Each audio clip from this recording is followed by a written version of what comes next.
ആരോഗ്യമന്ത്രി വീണ ജോർജിനെതിരായ കരിങ്കൊടി പ്രതിഷേധ കേസിൽ പോലീസ് അങ്ങനെ മലക്കം മറിയുന്നു. വധശ്രമം ഉൾപ്പെടെ ഗുരുതര വകുപ്പുകൾ ഒഴിവാക്കി പോലീസ് കോടതിയിൽ കുറ്റപത്രം സമർപ്പിച്ചു. കേസ് രാഷ്ട്രീയ പ്രേരിതമെന്ന് തെളിഞ്ഞെന്ന് KSU പ്രതികരിച്ചു. എഫ്ഐആറിൽ ഗുരുതര വകുപ്പുകളായിരുന്നു പോലീസ് ചുമത്തിയിരുന്നത്. ദൃശ്യങ്ങളടക്കം മുൻ മന്ത്രിക്കെതിരായതോടുകൂടിയാണ് ഇത്തരത്തിലുള്ള ഗുരുതര വകുപ്പുകളൊക്കെ പതിയെ ഒഴിവാക്കേണ്ടി വരുന്നത്.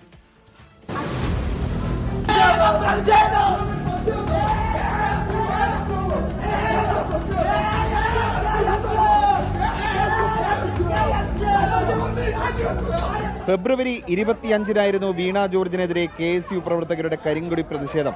കണ്ണൂർ റെയിൽവേ സ്റ്റേഷനിൽ വച്ചായിരുന്നു സംഭവം.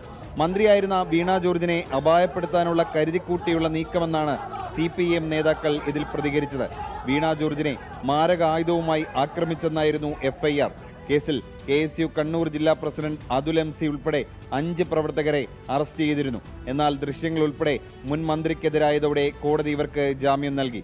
ആക്രമിച്ചിട്ടില്ലെന്ന് വീണ ജോർജും മൊഴി നൽകിയതോടെയാണ് പോലീസിന്റെ മലക്കം മറിച്ചിൽ. കൊല്ലണമെന്ന ഉദ്ദേശത്തോടെയുള്ള വധശ്രമം, ആയുധം ഉപയോഗിച്ചുള്ള അക്രമം തുടങ്ങിയ ഗുരുതര വകുപ്പുകളാണ് കുറ്റപത്രത്തിൽ നിന്ന് ഒഴിവാക്കിയത്. കെട്ടിച്ചമച്ച കേസിൽ നിരപരാധികളെ ജയിലിൽ കിടത്തിയതിന് വീണ ജോർജ് പൊതുസമൂഹത്തോട് മാപ്പ് പറയണമെന്ന് കേസിൽ അറസ്റ്റിലായ KSU കണ്ണൂർ ജില്ലാ പ്രസിഡന്റ് MC അതുൽ ആവശ്യപ്പെട്ടു.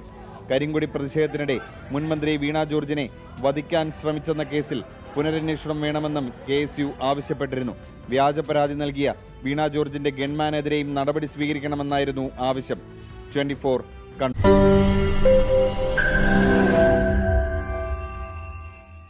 ലോകത്തെവിടെയായാലും ഏത് സമയത്തും 24 വാർത്തകളും ഓഗ്മെന്റഡ് റിയാലിറ്റി പാക്കേജുകളും എക്സ്പ്ലെയിനറുകളും വിശദമായി കാണാൻ ഞങ്ങളുടെ YouTube ചാനൽ നിങ്ങൾക്ക് സബ്സ്ക്രൈബ് ചെയ്യാം.